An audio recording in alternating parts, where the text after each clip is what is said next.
This is Real Estate Podcast. This is Real Estate Guru PK. This is Ron B. Follow me. Josh in Texas. Josh in Texas. Yep. This is our third show. Third show. Let me thank all the new subscribers. I got 20 more. I'm at 82 right now, and the 3,000.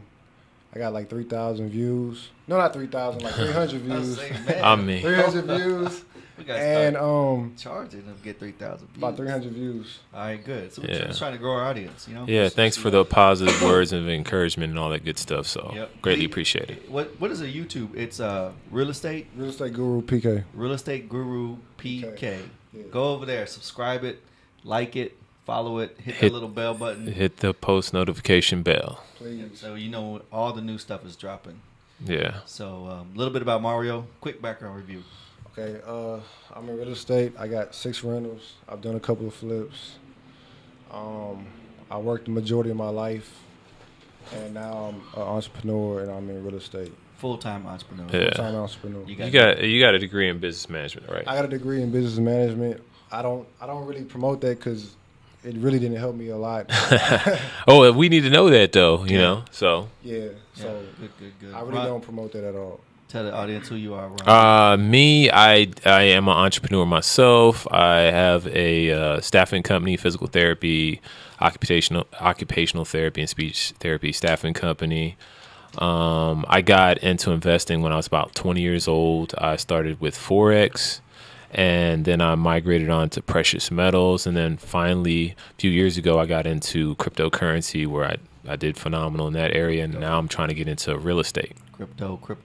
Cryptocurrencies. Yeah, man. Alternative investments. So my name is Josh. I'm born and raised in Houston, Texas. No college degree. I am an entrepreneur. I own a service company in the pest control business. So dabble in real estate, but we're here supporting Mario because Mario's the full-time real estate entrepreneur, and we're just here to encourage and enlighten everybody else. Yeah, and this is really like I call it like a knowledge podcast where we talk about real estate mindset, alternative investments, and ways to get passive income. So sometimes we get away from real estate, but we'll always go back to real estate. You know. True that. So real quick, I was thinking about if some people are following us or watching us that don't know. We've all dealt with real estate. You know some terms. Yeah. You know some terminology. We all do, but maybe they don't. Like we were talking in the first podcast about what's hard money, ARVs. Yeah. What's a wholesaler do? Yeah. What's a real estate agent's role in some of this stuff? Mm-hmm. And then you got your contractors. What do they do? You've got appraisers. You've got all sorts of people you're dealing with. You've got tax attorneys. You got title companies. Mm-hmm. That's a whole nother field right there. You got to have a team of people that specialize in a certain area. People like myself, I like to do everything, right? Mm-hmm. But that's not, in the end, you're going to find out that doesn't work. That's right. You got to let people do what they do best, and you just got to be able to put the right team together. Yep. So, you can't worry about that, Mario. So, the very first thing, when you start looking for a house to buy as either a flip or a rental, where do you go to look? Give us your top 3 places to go to look. First, I look. I go to the auction. That's one. Like hard.com. Mm-hmm. Hard.com, like if you look like religiously, like every 30 minutes, you might find something. So for those who don't know, HAR or HAR is Houston Association of Realtors.com. Yes. Okay. That's where all the houses that are listed on the MLS are going to be on the HAR.com. Mm-hmm. Where else, Mario? That's 2. Auction, HAR. And the third thing probably would be like word of mouth, like like a friend that's like they probably know something that's going into foreclosure, inheritance. Like as long as your friends know what you're doing, like people like they want to keep everything like a secret, like and just want to do everything behind the scenes. But like everybody needs to know that that's what you do because got a network. If they get a house like inheritance, like their grandparents die, and then it's left to you. That's right. Or left to them and their siblings, and they got to know the steps. Like, okay, I could go half with my brother. Or I could go half with my sister. Like, let me go sell this to Mario. Let me go sell this to Josh real quick. And then let me get a quick little 25,000. What about you? Do you have anything? I have a few things that pop in my mind of how I do it, but what about you? So Josh? when I'm going to actively look for something to buy, I always get emails from wholesalers. So every day I glance through that. Now, when I start getting serious, I pay attention to it like on the hour. So you're on their list. So a lot of people don't know this. Right. There's a list out there. And either you want to be on the list or you don't want to, because it's annoying if you don't want to be on the list. It is annoying. So and then the thing is, like, I guess that you don't really want to turn them off. My advice is, if you want to be involved in real estate, create an email address that you can check when you want to. Mine happens to be the email address that all of my work stuff goes through, all of the banking stuff goes through. Everybody has this one email address. And so, like, leads come through that for me for work, and so I'm always checking it. I guess it's a good thing, but like when I'm not interested or not wanting to do something in real estate for this month or next month or whatever, then it's annoying. It comes in, but I still glance through it even when I'm not trying to buy something, to see what the prices are looking like, after Hurricane Harvey, what the prices of the houses looking like, and so my top 3 would be wholesalers, HAR, very little, but HAR, wholesalers, and what I do is when I drive around and I see those signs, those bandit signs that says I sell houses, I do that too, or we buy houses. I call them and I say, hey, I'm an investor, put me on your list. He just stole one from me. That's what I was going to say. That is excellent. I told Mario about that. It's like, you got to write those numbers down. I take pictures of them on my phone. Oh, okay. And then I go back and I call them and I say, hey, do you have a email list? The best way the best deals I've ever ran across were through full-time wholesalers that had their magic list. It's usually 5 people. And these 5 people are the first persons that they call when they get a deal. And they say, these 5 people more than likely are going to buy. And it's beautiful for them, because they don't have to go and spread emails out and market. They know what this guy buys. They know what this guy buys and all the other guys buy.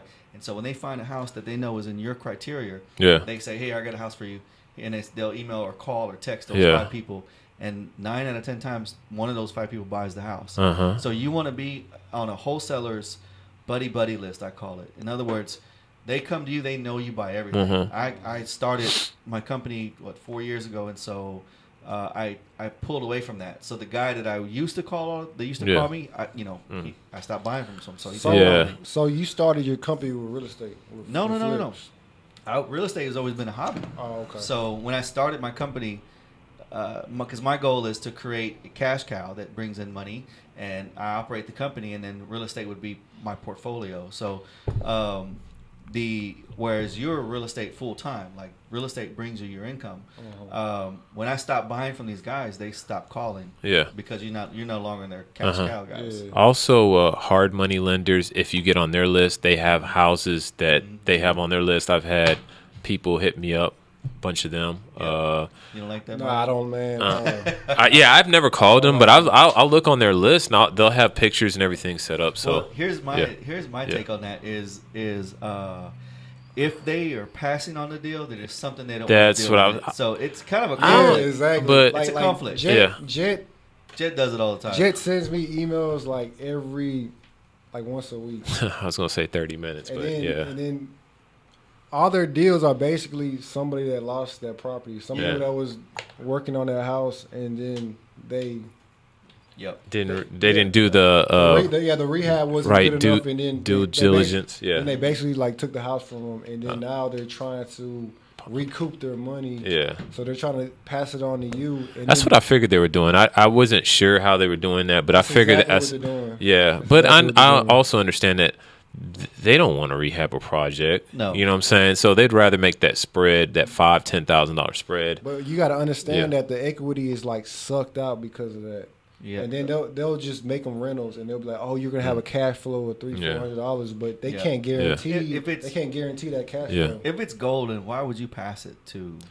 I was listening to this guy, and he was saying he's making most of his money wholesaling it to other people. He'd rather make that $5,000 to $10,000 rather than the $30,000 over a 3-month period. He's a wholesaler. No, he's not a wholesaler. He does his own projects. Okay.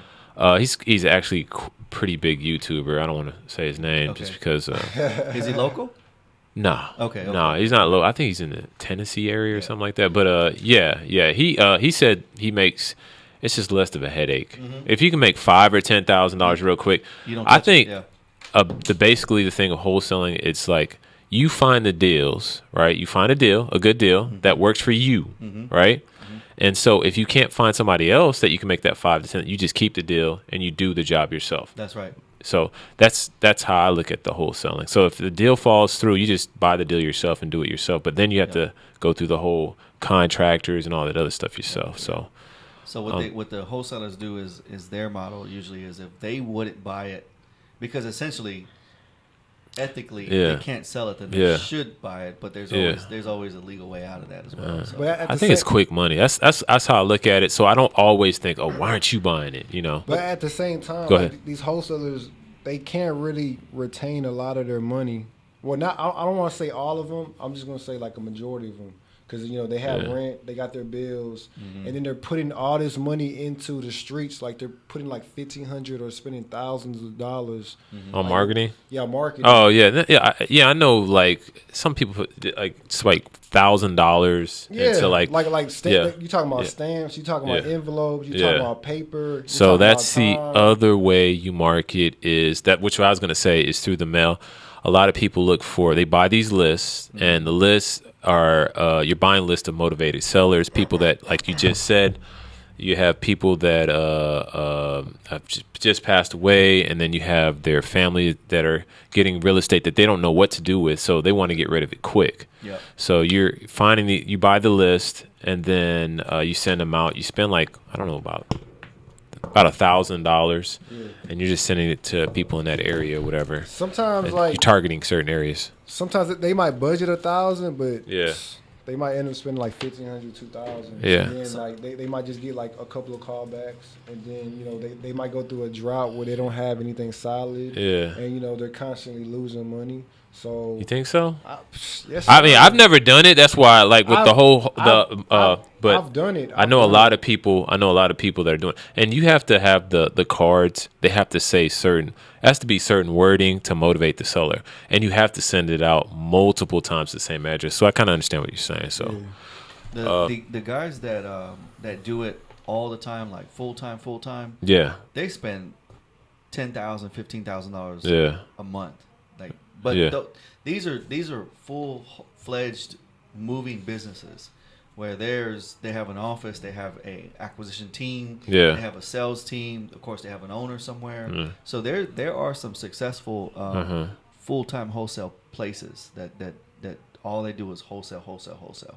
Yeah, I would look for motivated sellers. What about is there a formula that you use for targeting certain properties? A lot of people that do that. I mean, a lot of people don't know the difference between retail and wholesale when you're buying properties. Give me your definition of like retail versus wholesale. So wholesale would be you take the ARV, which is after repair value. So let's just use round numbers. Yeah. The after repair value of a house is $100,000. $100,000. Okay, so you want to buy it at 70% minus your repairs, which means is if your repairs are going to equal $20,000, right? Let's say it's a quick kitchen remodel, blah blah blah blah. It's $20,000 to make it to retail value. Then you want to buy it for 70 minus the 20, so you want to buy that property for $50,000. $50,000, exactly. Now that's a home run. That's where now there you get creative. Some people will buy the house at say 65 or 64 or 59, and they're just gonna have to squeeze other out of their rehab budget. And that's the Houston area. Like if you go up into California, you might have to do 0.8 instead of 0.7, which is 80%. That's right. It depends on what area you're in. What about you? Do you run numbers, or like how do you run your numbers? About the same way he does it, or does it vary? Does it change? I don't know. I had like a system like all in my head, like like I know what the area is going for. I know how much I could get from it. I know how much my contractor is going to charge, and I know that how much, like if I pass it on to the next person, how I can make a quick buck. So your profits change. You're not targeting a certain amount every single time. You're not passing on a deal like, oh, the margins are too small, I'm just going to go ahead and pass on that deal. Because again, if you have an error, you make a mistake, you found out some foundation problems that eat right, like you're fixing the house for free, basically. You know, you can be out of there. I mean, if you got a decent hard money, I mean not a hard money, a decent margin. A decent guy that can come through and fix it like for like 5,000 or under 5,000, then you're okay. Yeah, make sure you're closer to the mic too. Look, all you have to do, hear me? Yeah, I can hear you perfectly. Yeah. Okay, right. Yeah, I just want to make sure. Myself. Yeah, but it's okay. I'm good. Okay, all you have to do is when they fix a foundation, if you can get under 5,000, depending on the square feet, like 1,200 to 1,300 square feet, if they fix it under 5,000, all you have to do is get an engineer report and then make sure that they warranty it. You get the warranty, so you pass it on to the person that you sell it to, and so that guarantees, like, hey, if there's any occurrence of foundation problems in the future, they'll come back and they'll fix it, and then the engineer report solidifies everything. Like, hey, there's no foundation problems. Yep. What about have you ever bought anything off of HAR? My second and third properties were from HAR. Okay. Yeah. Well, no, the first three. Yeah, the first three was from HAR. So a realtor's job actually is their duty is to price the property according to what it's worth. So a realtor is not going to per se price a property. Now they can price a property to move it. They've been sitting on it for a while and they have to rid it. You know, they have a motivated seller. So if a property is worth $100,000 full retail value, and because remind you, they get paid on the sale of the home, the actual price, the sale price. So if a house is worth $100,000 and it needs $20,000 of repair value, believe you me, they're going to list it for 80, or more. Yeah, it's a market. You know, if somebody there's some places where the house is worth $100,000, but somebody's going to come pay you $120 for it. Hey, what you got? I'm not sure if I'm hearing you very well. You're not? Are you hearing him? I'm hearing. You're hearing? Are you not? Are you hearing the echo? Are you hearing me? I'm hearing you. Go ahead. But not through here. No, I hear him. You hear him? You hear me? You good. Perfect. Good. I promise you. Okay. You good. All right. So, yeah, go ahead. I can switch and go to this mic. I know that one works. Come to this mic, man. I'd hate for you just to be. I'm like talking for no reason. Sound any different? Yeah, that sounds way better. bro. We'll stick. Hey, We'll stick with this one. Hey, let's invite her in at 3. Okay. So we got like, I'm gonna get her. So I hear myself way better. I hear you, bro. Okay. All right. Yeah. Well, everything I said prior to this has been just. Man, those are gems, dude. Those are gems. I'm gonna tell her. So we got a guest coming today. Oh yeah. And while Mario goes and secures the bag and the guest. Let me see. Yeah. Yeah. Yeah, I totally agree. As far as using real estate agents, that is another method I was thinking about. But yeah, you got to make sure that they're real estate agents that actually work with investors. Yes, exactly. Now, there are some investor-friendly real estate agents. Yeah, and they specialize with just investors. They know how to find a good deal where there's other ones that are not. A lot of real estate agents don't like dealing with investors because investors tend to be, like, new investors tend to be kind of wish-washy. And it's like, oh, you're wasting my time, and you're looking for a deal. And if you're looking for a deal, I'm not going to get paid. That's right. So you're right. So the ones that do, they real estate agents, they're looking for bulk. They want, that's right. Yep. People that buy houses regularly, not somebody that's going to buy a few houses there or just one. Well, they want to secure the sale. Yeah, and exactly. So if it's something which they're going to view contracts and they're going to tell their buyer, like, if I'm a real estate agent, Margaret's my client, I'm going to say, this guy's this, blah, blah, blah, blah. This contract's solid. This guy's paying cash. So you get to pick which deal is going to go through for you. Is our guest ready? Yeah, she's supposed to come in. That's her. Okay. I told her to come in at 3. Okay. All right. Just got 2 minutes. All right. So have y'all, either one of y'all heard of the Burr method? The who? The Burr. I'm always hearing about the Burr method of real estate, BRR, and it's an acronym that they use. What is it? Buy, rehab, rent, and refinance. So that's the method that a lot of investors use. They buy it, they rehab, they'll rent it out, and then they'll refinance it. And a lot of people don't understand that refinance, a little advanced. I don't know if it's advanced. It's a medium strategy for investors. It's not that advanced. Keep your mouth close, man. So school us then. Huh? School us. I mean, Fairground King. I mean, you get a property, right? Right. You get it for like you make sure there's like at least 100,000 equity in it. And whoa! Not every property has. Exactly. Well, I mean, well, you need in order to do that, you need at least 100,000.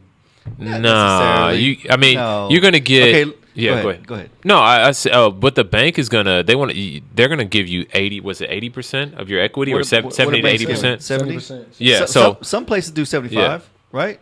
Yeah. I mean, it depends some on. Refis do 75. Yeah. I don't. Well, I've even seen up to 80. I've seen up to 80 advertised. The person I deal with, they do 70%. Yeah, but it doesn't have to be $100,000, right? I mean, you need like a lot of equity. Oh, it has to be like say if your house appraised for 100,000, they're gonna give you 70%. And like, say you bought it for 40, you put 20, 30 into it. Where you at? You at 70,000. Yeah. So if you refinance, you need your money back. You need all your money back. Or you need to at least make a profit. So go ahead. So the house, when you refinance it, they're going to give you 70% of what the house is worth. We'll use those numbers, right? Yeah, 70%. So ideally, and this is his, this is Mario's strategy. Yeah. But when you walk out of there, sometimes you can make money on the refi. Yeah. Like if I bought the house and I rehabbed it and I'm all in for $50,000 and the house is worth $100, they're going to give me $70. Well, I get to put $15,000 back in my pocket. So when you refinance it and you break even, in Mario's mind, that's not a win, that's an L. Yeah. But in other people's mind, if they can buy a house, refinance it, get their money back, then that's a win. Exactly. So, it's a lot of people are doing that. Those are called value plays, and a lot of people do it with apartment buildings. Yes, they do. They do that with apartment buildings, or you can do that with your businesses. But yeah, we'll talk about that. All right. We got a guest that we want to introduce. Just started a real estate controversy within ourselves. Yeah, right. We'll talk about it. All right. Make sure you keep your mouth closer to the mic, man. Who's our guest here? This is Lyoness. Lyoness Queen. Okay. Lyoness Queen. Known as Mattel. All right. Make sure you keep your mouth close to or you're not going to be able to hear what you. Okay. Yeah. There you go. That's perfect. You can move the whole unit towards you if you need to. So. Okay. What about now? That's good. That's good. Okay. Cool. We're Gucci. Yeah. Okay. So I am a female entrepreneur. I have been working on being an entrepreneur for like the last 5 years. My brand is called the Lyoness brand. I have 4 different companies within itself with Lyoness brand. And my main one is the eyelash line. And that's the one that I'm working on right now. It's like booming right now. I'm loving it. I'm hitting, every female in Houston and New Orleans based right now.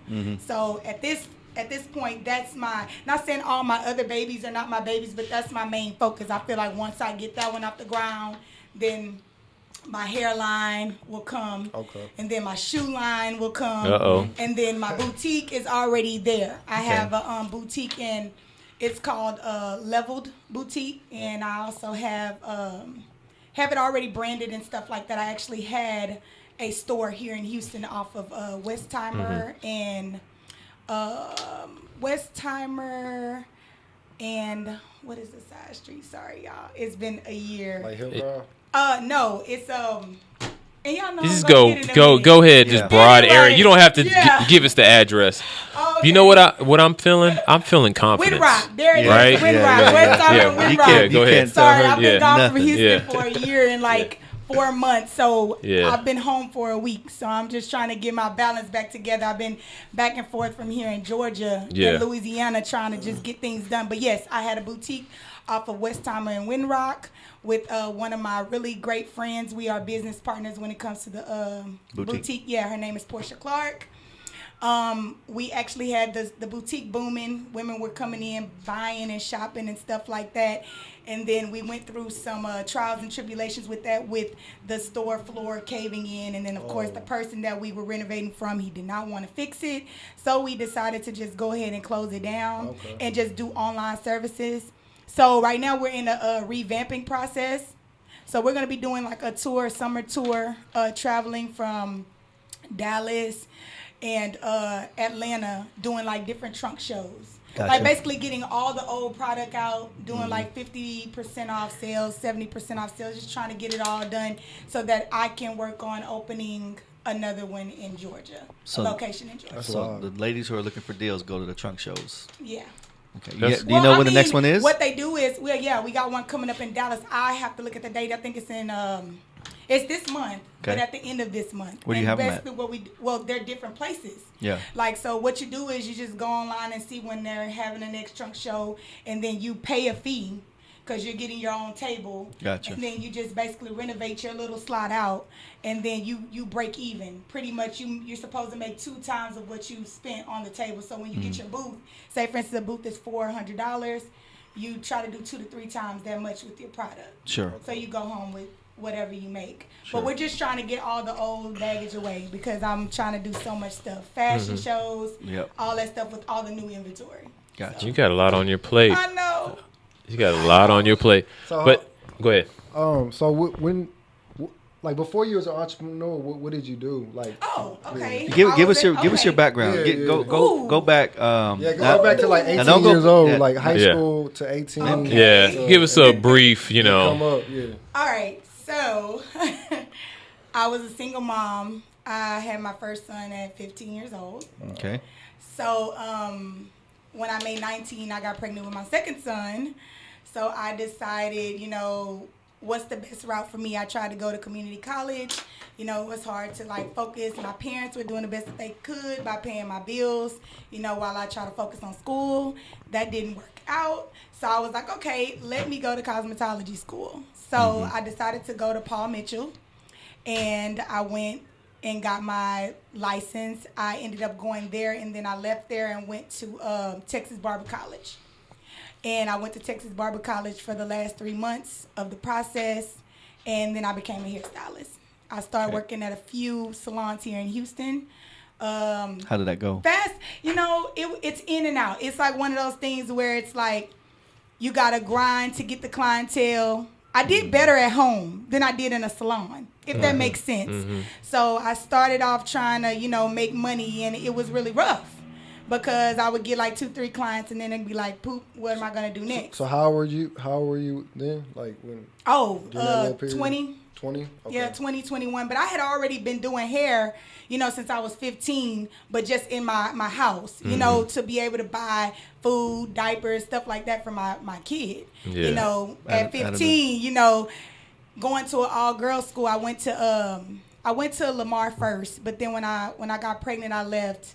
Due to me not feeling comfortable, with the situation, I left and went to K Ongoing, which was an all girls school that they no longer have here in Houston. But it was really easy for me to become the woman that I am today. And all of the teasing and the judging, it stopped because I went to school with girls that were just like me. Most of the women that were pregnant were my age, and they were going through the same issues. So it left me to stay focused. And then at that time, me and my son's father, we weren't allowed to be together anymore. Wow. His parents were like, no. My mom was like, whatever. It was a constant battle between, what we should do with having a kid at that age. And my mom was like, no, I make the decisions. I call the shots. I'm going to be a grandma. They were more so, let them be kids. Let them grow up. Let's do a different route. Due to those circumstances, I ended up having my child. And I just, I roll with the punches. Then I left there and I went to Worthing for a little while. And then I left there, and I went to What class did you graduate in, or what, or 2006. Okay. Sorry. All right. 2006, class of 2006. So you're 30? I'm 31. 31, okay. Yeah. 31. I just made 31 April 23rd. Hold on, real quick. You're Panamanian, right? I'm Panamanian and black, yes. Okay, cool. Yeah, I'm half Panamanian. Oh, cool. All right, Like, the chemistry is bomb. So real quick, like people ask you like about the whole Panamanian thing, like what is that? I have no answers because I don't know my birth father. Okay. So I have no answers for that. I'm only going by, what my mom has told me, what I was raised up on knowing. But I was raised with a father. He just wasn't black. He was Caucasian. Oh, okay. My mom married. So I've always been in a biracial home setting. Oh, that's cool. Have I dealt with those issues of having daddy issues? Yes, I have. Because even though I had a male figure in my life, he didn't have any kids. I was his only kid, and then I wasn't his biological kid. So he was so cool, like so nice, so whatever, so laid back. They didn't really have that structure of a person telling me no or grounded or you can't do this. So I think when I got pregnant, it was a big disappointment to him, but he didn't really say much about it. It was really my mom, like up to my mom for whatever. So that part of my life, I only know the history of what pictures my mom has shown me, like of the houses in the country and stuff like that. That's all I know. I know what my dad looks like. I have pictures of him, but so is he? I wrote him on Facebook, but he didn't reply back. So that sucks. yeah. So, were you gonna ask a question? I was gonna ask you. You seem like you're pretty confident. You didn't come in here shy at all. Where do you think that? Where does that come from? Does that I always say a lot of that confidence comes from your wins. Where does it come from? Where do you feel like your confidence, like to even start a business, to be an entrepreneur? Did you feel like you're back? Like, I always say, what motivates you? Fear or love? Like, was it fear that I'm raising 2 kids now? I'm on one. I got to make this happen. What motivates you? What gives you confidence? I'm going to say I fear love. What, you fear love? I do. Fear or love? Pick one or both. Love. Love? Yeah. The love of like the business or the love of anything. Okay. I've always been like I think Josh is like fear, like me. I'm not scared to lose. Okay.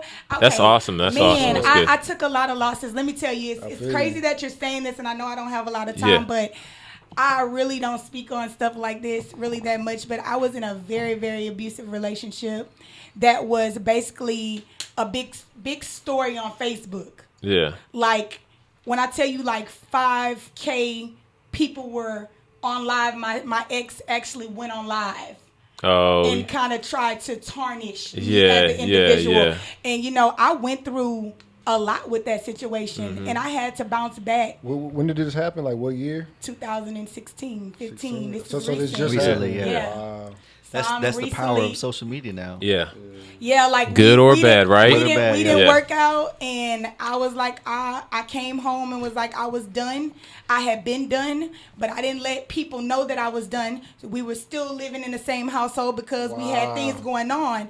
But from Facebook story, it looks like I just went off and started another life behind that person's back.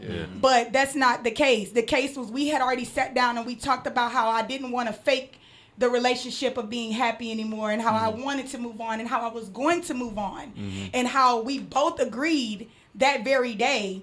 But as I started progressing with having the boutique and stuff like that, that person wasn't with it. That person told lies saying that they put the money into the boutique. Never gave me anything for that. You know what I mean? Never gave me any money to prosper in any business ventures that I was doing. Took a loan out. That person took a loan out itself from a family member and basically told Facebook and everybody that was watching, oh, she took $2,000 from my sister, my family member. And I'm like, I didn't take that money. You took that money. It went into your account. I have look. This is the thing. I have proof to back up anything I went through. But why would I do all of that on Facebook? I just looked stupid, like to the world. Like I let them think that I was just looking stupid. But I just sat back and was like, it's what it is. Yep.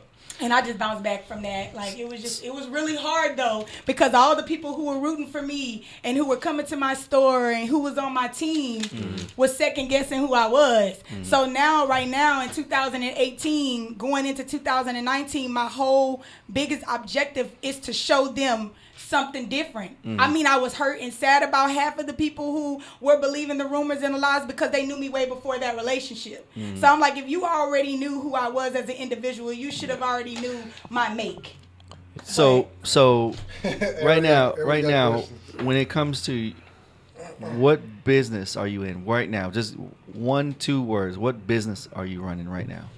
Entrepreneurship. Right. I know. But what you said? There's the lash. The boutique. The lash line right now. The boutique right now. Okay, so there's a boutique, and then online. Okay, and then you do lashes. Yes. Okay. Lashes are a moneymaker right now. Yes. Yeah. Right? So, give us 3 ways that you promote doing lashes. Okay. One way is that I reach out to celebrities. Mm-hmm. Oh, okay. A second way is I reach out to makeup artists. Okay. Who aren't big yet. Gotcha. But are trying to establish themselves, because if I'm helping you, you're helping me. Mm-hmm. The pictures come out great when you do the makeup. Right. So my whole objective is to do it that way, because even if they're not who they are right now, I know their potential. Mm-hmm. They make my girls look good. Exactly. The third thing I would say is just stay on social media and post. Yep. Post as much as you can. Yep. Every day. Every day. So do you go to them? You go to? Oh no, they come to you? Yeah, they come to me, or either I work off social media. I mail everything. Yeah. So I just go and mail everything that I do. Mm-hmm. Oh wait. Okay, so you sell lashes? Yeah, I have a lash line. Oh, I thought you go because that people actually go do them. Put lashes in. Okay, so no, basically what I do is I have a website. So the people who What's your do website? Lashes, www.lyonessluxurylash.com. Spell it. It's LYONESSS 3 S's LUXURY luxury lash. Gotcha. So basically, the lash techs, they go on my website and they order and they buy lashes. They need. Gotcha. So Okay. So you're a supplier. Yep, and I'm about to start doing bulk orders. So like the people who are lash techs that need like large orders and stuff, they'll be able to get that.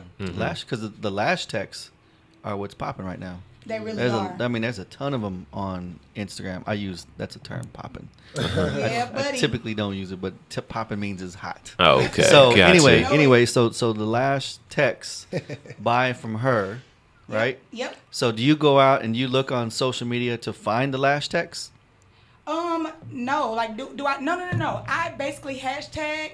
And then most of them, they'll end up following me anyway. Like they'll end up following me and emailing me, or either just tapping on my website, and then we'll just go from there. Gotcha. That's That's good. pretty much how that works. So you know how to. I think with any business, I'm sure Josh, you know about this. Marketing is key in Yes. any business that you're trying to do. So, real estate, you're in the mosquito business. Yep. I'm in the staffing, and that's what people don't like. They don't like to sell. People are afraid to talk to people.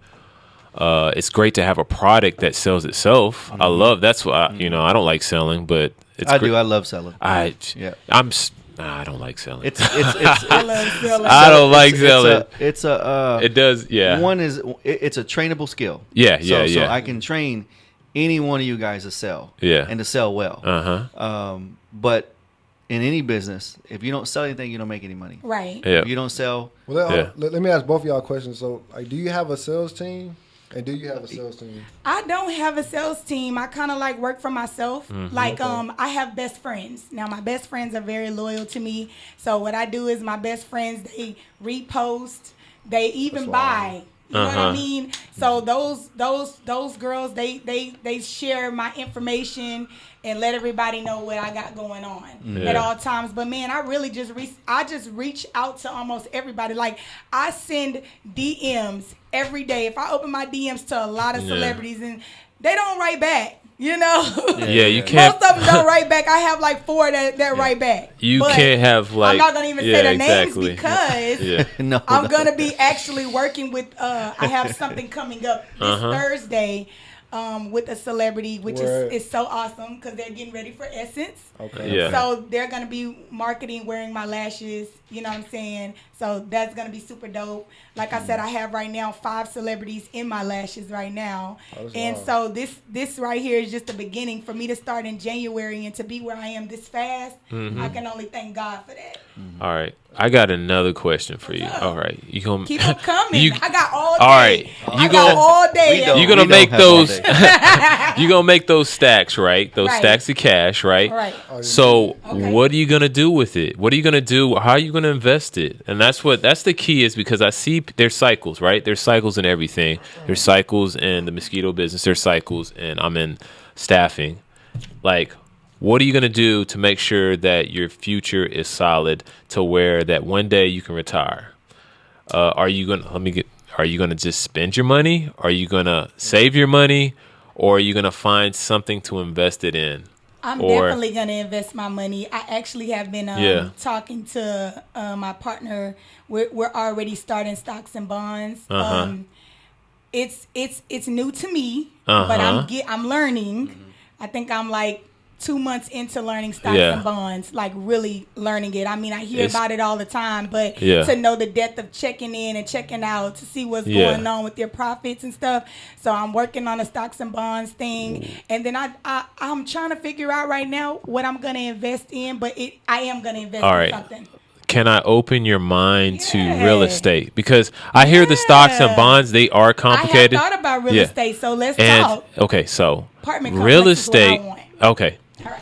you got to start somewhere. So a lot of people are buying single family homes, right? Right. And from that, so you get $100,000 home, Right. and you get $1,200 a month, let's say, and of that, maybe $500 profit every month, Right. and then you get 5 of those. Maybe you get 10 of those. You got just flip 'em. $5,000, and no, you don't flip them. Okay. You take the rental property, and you use them as rental property, and Okay. you got $5,000 coming in every month. From each.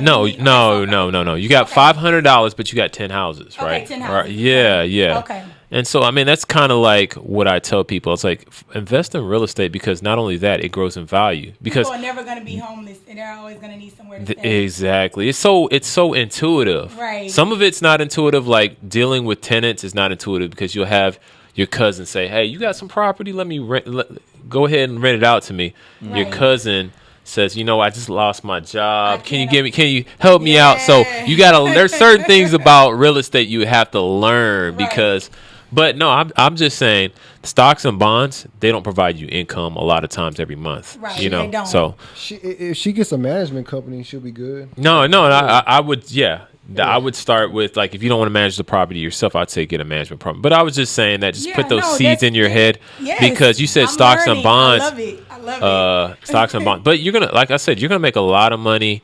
And the thing is, I would like to see you get that passive income to where if I don't want to do lashes or I want to move on to something else Right. or I want to take 2 years off. Yes. That's my goal. And just I like get it. Yeah. We was just talking about Yeah. that in there when I was talking to them. Uh-huh. We were Yeah. just talking about, the key objective is to work hard so that you can Yeah. sit on it, you can relax. Like Yeah. you don't want to Passive work. income. There you go. There you go. That's the word, passive income. Yeah. So there's a term. learning. There's a term that I want you to remember. Okay. It's called dominate and then diversify. So if you can dominate a market, right? Like let's just say it's the last market. Okay. You dominate a market and then with extra money you diversify what you want to do. So like I think it and I'm a young businessman, right? So Right. I learn from everybody Right. everybody I think I can learn from. So this is just my advice. Dominate one market, put time out to make this thought process. When you go and you hire a contractor to fix a house, is there one guy that can do everything? Yes. Everything. Yes. The roofer, the floor, the electrician, the plumber. Is there one Are you guy? talking about contractor or are you no, talking no. about? One tradesman. Yeah, there you go. He's sick. I mean, if he's a master electrician, Not really. master plumber, then yes. But if he's not a master, then let me revise that question. Have you hired one guy that did everything himself to your house? No. Okay, that's impossible. I was just about to say that. Yeah, like electrical, plumbing. Yeah. That's a lot of certifications. That's a lot of certifications. Now, there's guys who have mastered one part, right? Let's use a company like ABC Pest Pool and Lawn, right? Yeah. They're a local Houston company. Right. They do air conditioning work. They'll put your fence up if they want to, but they started out in one thing. They mastered that one thing, and then they kept going, right? Right. So my advice to anybody, and I got this from somebody else. I didn't come up with this theory. Exactly. Is master or dominate a market to where when they say lashes, like right now they think of you. They know text. Exactly who you are. Yeah, right now it's text. Right. But you're selling the actual product. Right. So when I Google or I go to Instagram, because that's the market you're playing in. Right. That's exactly where I'm starting my seed. My Instagram. Customers aren't buying from Instagram. They're just a different customer base. Her customers are on Instagram. They're on Facebook. They're on social media, right? So I would suggest when somebody Googles or hashtags a lash this, lash that, your company name needs to pop up. Exactly. And you also need to pay Instagram and Facebook for Facebook and Instagram ads. And there are a million. How many people in Houston? 5 million? 7 million? Yeah, something like that. All right. How many? What's the market for girls that wear lashes? There's a bunch. It's a ton. Yeah. You don't have to go and sell lashes in other cities. You don't have to physically go there yourself. Yeah. Because if it's online, people on, hashtag Atlanta lashes, hashtag, and that's what I do. Houston lashes. I have all the hashtags there. Right. And that's where, like, man, I'm telling you, God is the awesome God. I've been getting a lot of people from New York. Hashtag Jersey. New York lashes. Yep, that's what I've been doing. NYC I got lashes. Chicago, 2 people in Chicago, not very many, but New York right now, New Orleans right now, and Houston right now is where I'm really marketing and making a lot of my money. Now, I've hashtagged all around. I've even got Paris on my hashtag, London, England, France, even though they're all the same. But I hashtag all of those different ones just to get the market because, man, like, I do someday want to be that great. And I know I'm only a few months in, but I feel like I'm putting so much hard work and dedication. And, I tell people all the time, just because you don't see me working doesn't mean I'm not working. I'm working very silently. But just because you don't see the grind. You don't see the shine, but you don't see the shine. Yeah, because some people are like, I don't see. I see you. I used to see you brain post. fart. Yeah. We're having a bad day today. You do this, so I see you do that. I used to post when I first started. I used to post actually pulling to the post office. Yeah. Question. I tell Mario this too. Do you have a business page? Yes. On Instagram? Yes. Okay, and do you have a personal page? Yes. Both? Yes. Separate? I have 3 pages. So, okay, good. Good. That's a good thing. Well, actually 4. Yeah. Because I can't get into one of them. That's the one with all the followers. I like myself. That's the one that I need. So you have to be a on. business page for the lashes. And I have one for the boutique. And what's the business for the lashes? What's the page? Lyoness Luxury Lash. Lyoness Luxury Lash. That's what you want to plug. Yep. Lyoness Luxury Lash. At Instagram? Yep. And Facebook? Instagram, yeah. And then, of course, Cool. And then I always put up the website. It's in the bio, so you just click the link. Yeah, so you go straight to it. Straight to it. Yep. And cool. Level Boutique is on there too. Okay. Yep. That's good. She good till 3:41. That's what time the dude's on. Okay. Yeah, so she got in the 10 minutes. So okay, y'all can keep asking me questions. More questions. Let's see. That's fine. He was talking about investing. Obviously, our overall theme here is real estate, right? Yeah. Okay. And so, but think about you mentioned stocks and bonds. Yes. You're young. Throw it out the window. Okay. And put your money into cryptocurrencies. Okay. Are you kidding? Do your research. Oh my goodness. I'm gonna say, do your research. I was not expecting that at all. Do your research. Can you break that down? Do your research. Hold on. That's a whole podcast in itself. Oh my goodness.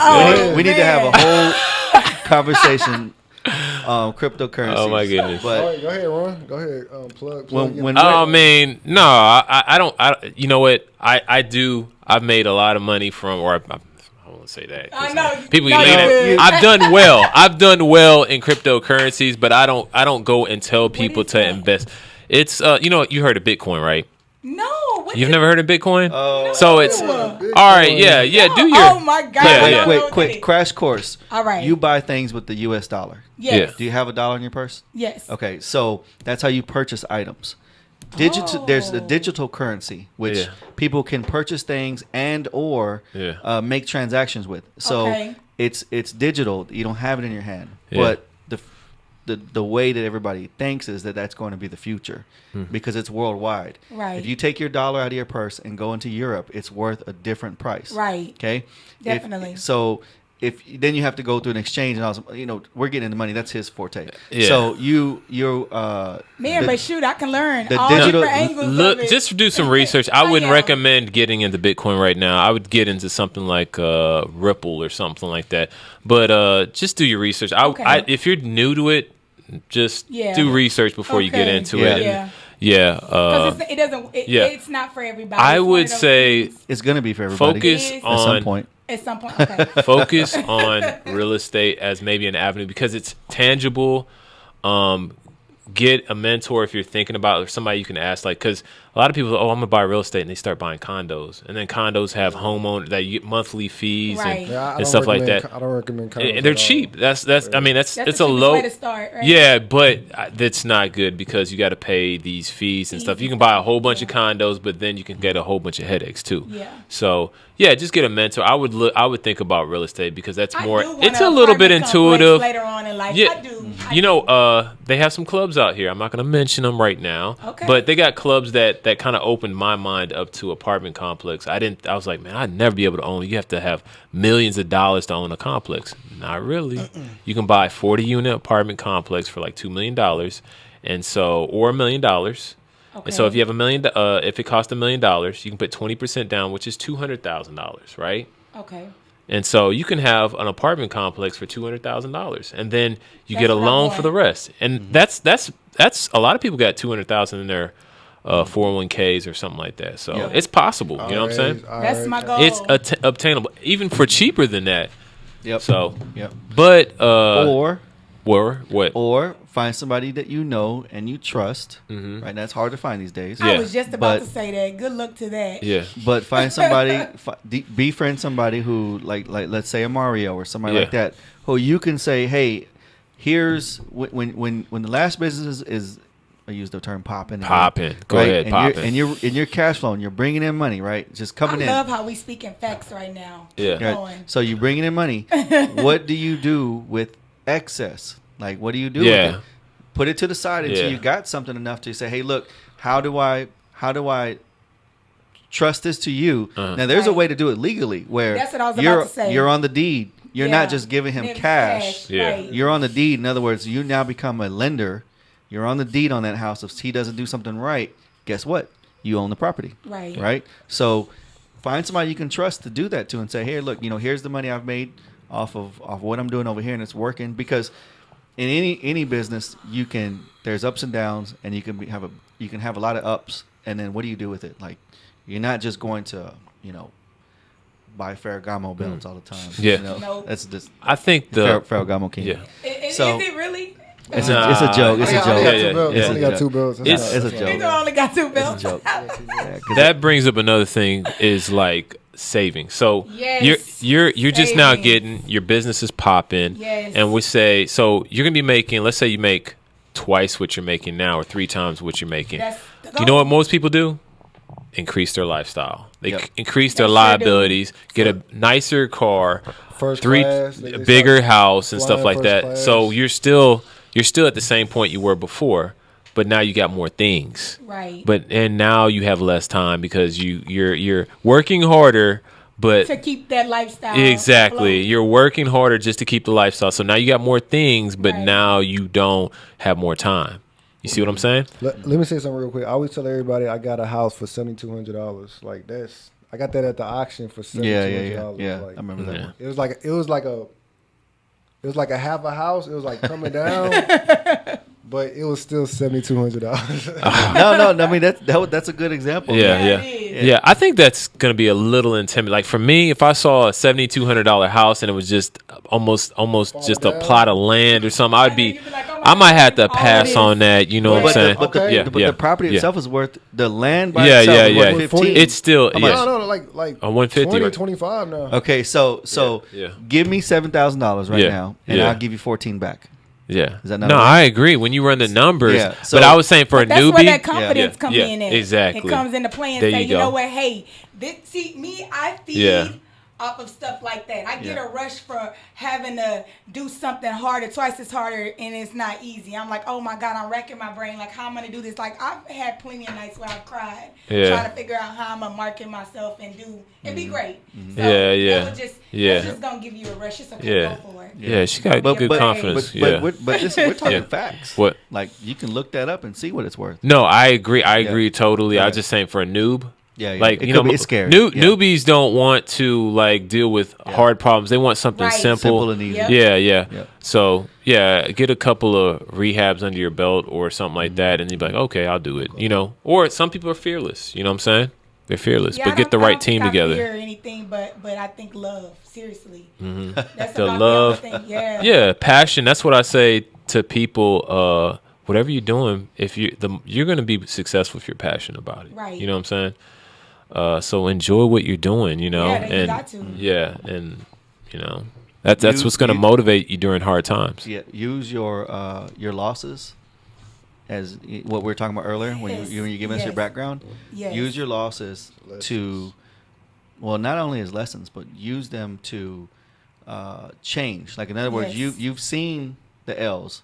That's already. Yeah, what am I doing to stop the L's? Yep. Yeah. So. I'm gaining now after everything that I have lost because I've lost a lot coming from where I was and started my whole, I literally packed up and moved to a whole nother place. Yeah. Mm-hmm. You know what I'm saying? With my kids, not knowing if I was going to be homeless or not. But I just did it. Packed all the stuff I had in my car. What year was that? Recently. Give me a year.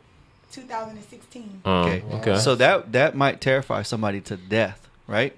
But it didn't terrify you to death. Staying in hotel rooms, all of that. But wait, it didn't terrify you to death because you had already faced something that was pretty close. Like for instance, having a kid at 15 and another one at 19. So those are hard situations to deal with. Right. But you had already dealt with them, right? I say if it doesn't kill you, it only makes you better, right? Yeah. So that wasn't something that you like. Most people fall down and never get back up from that. Right. So you've already dealt with it. So it's all uphill for now. You may take some more downs and ups, but but my advice is to play above board. Yeah. Play above it all. I like that. There's a quote that I always remember. It's like tough times never last, but tough people do. Ooh. True. Yeah. You know? Yep. I like that. So, Good I like one. that a Me lot. too. Yeah. So Follow me. I like that one a whole lot. Because I usually, normally when people put their pictures up on social media, when I put my quotes, I never put any crazy stuff. I always use Bible quotes. Tell them about the post you just posted about those 3 chicks from New Orleans. Okay, so I just posted real fast about the real big booty Judy. Well, Judy, she does the kaleidoscope. And then I posted a post about Super Scent. And then I posted another post. Well, it's all one post, but it's about 3 friends from New Orleans. And that's why I love Atlanta and New Orleans so much. People say, you from Houston, why do you love those cities so much? Why do you fuck with them so tough? Because sorry. That's all right. It's a podcast. So I'm sorry. And it's only because they love each other unconditionally, no matter the fakeness, the fraudness.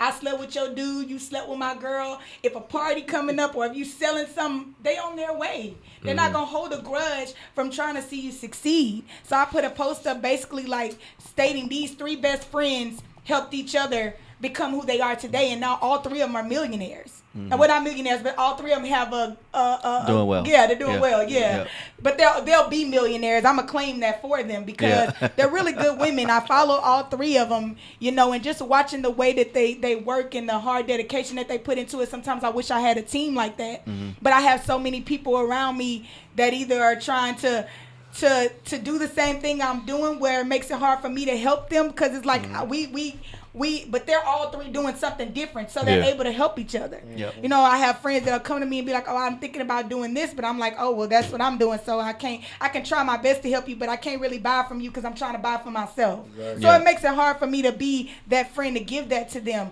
but I try to do the best that I can with everybody that I surround myself with. But it would be great to have best friends that, you know, I have great friends, but if we all came together and just really did that for each other, oh man, the world would be a great place. Right. Why don't you offer them like a mentor program? Like, say you like, okay, like, I'm gonna mentor you to come around me, and then you pay me this amount of money. You know what? I've actually thought about something like that, but I said I needed to get where I needed to be. Exactly. I'm saying, master your craft. Master my craft, because people are not going to take me seriously. Exactly. Like, how am I going to take advice from somebody that's not even where they need to be? And but that has been a thought. Because I do give advice and tell my friends, okay, well, this is what I feel. And when I say friends, I mean social media friends. I don't know them personally. Dominate. I don't go to their house. Just, dominate. Yes. Come up with the process. A step 1, step 2, step 3. And you know what? You could even, if it's really, really successful, you can even think about starting a franchise where people can sell your lashes. Yeah. So, and I mean, it doesn't have to be a big, like that type of business doesn't have to be a big buy-in like a McDonald's or anything like that, since it's like mostly from,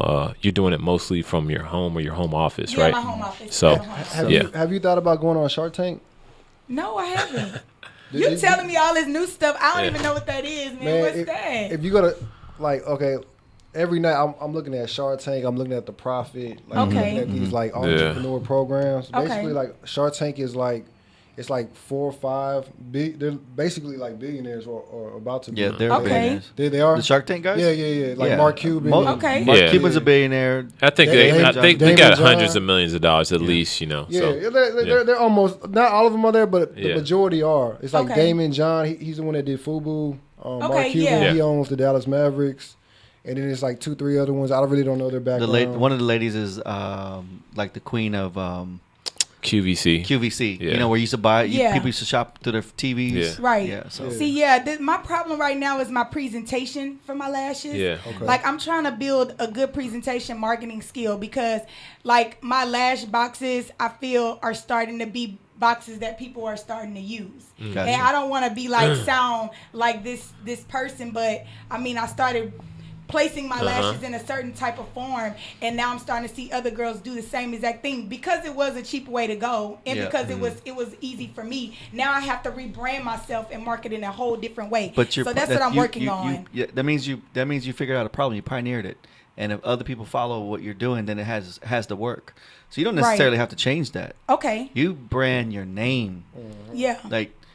Who cares about the package? But the package worked for you, and people like it. They do. That means that other people who are in the same business, because you're not the only one, right? Right. So if they're following what you're doing, that means you're doing something good. Right. If somebody doesn't follow it, then it doesn't make sense. Right. So you brand your brand. Right. Don't brand your packaging.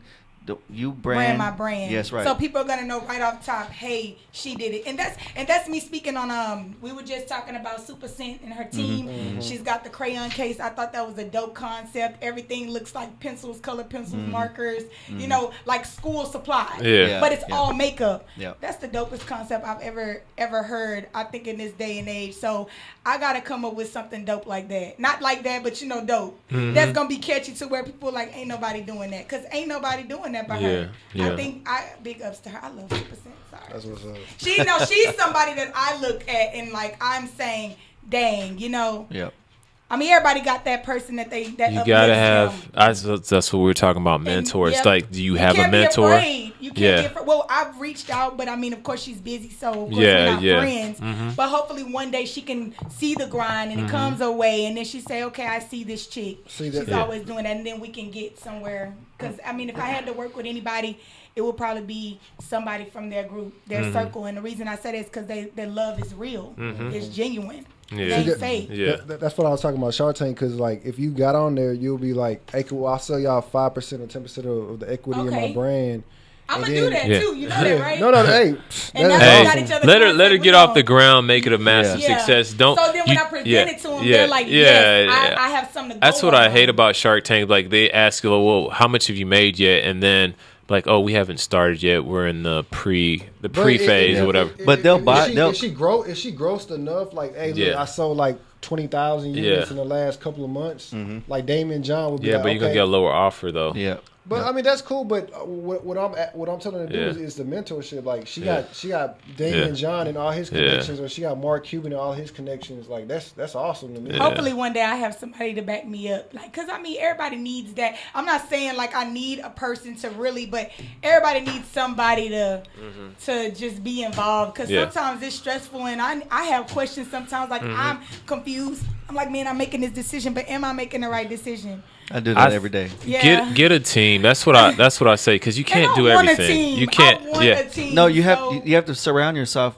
with your circle of friends needs to be in the same mindset as you. Right. So I don't know if you would ever subscribe to this, but try to get rid of some friends. Oh man, that's working right now. Yeah. You know, I'm getting rid of friends right now. I'm less. Hold on. I don't think we need to be advertising it though. No, I'm just kidding. I'm kidding. I'm kidding. I'm being honest. No, I am getting rid of some dead weight. But it's not necessarily like that. That again was another. I'm kidding. I was a joke. But it was an arrogant comment. Like try to get rid of some friends. But as you grow and progress internally as a person and as a businesswoman, then you start to change and you move differently. You don't necessarily see it because it's gradual. And as you start to change and move differently, you can see the other group of people that you hung around with are moving the same. Right. And you're moving totally differently. So it's not that I don't like that person anymore. It's just that I've grown and we've grown apart. Yeah. Right. And so like now you have to look for people who are going to help you to go to the next level because there's always another level. Yeah. We all know that. There's another level and another level and another level. All the way till you succeed. Yeah, exactly. So you want to find the person that is going to up your level. Right. So we have another guest. Yes. Okay. Thank you for being on the show. Go ahead. Go ahead. You guys for having me. So if you want to stay in the podcast, you can pop a seat right there and listen to us. Go ahead and plug your stuff. I was just gonna say I would like to get a picture before. Okay. Yeah. So that I can put you guys. We'll be done that for. We'll be done that for. Yeah, we got about 20 minutes. So. All right, cool. Just hang tight. We appreciate it. Tell everybody again. Yeah, plug in. Instagram, the lash. Instagram is lyoness luxury lash LYONESS 3 S's luxury LURUXY, sorry, lash on Instagram. And then, of course, you can find me as the Lioness Queen with 3 L's. I'll come straight up. Awesome. And then you just go onto my Instagram and click all the links in the bio. I have both of my Instagram pages and I have my website there. Cool. So you'll be able to, I'm not hard to find. Cool. All right. Hashtags are there too. All right. Thank you. Thank you. Thank you so so much. You're great.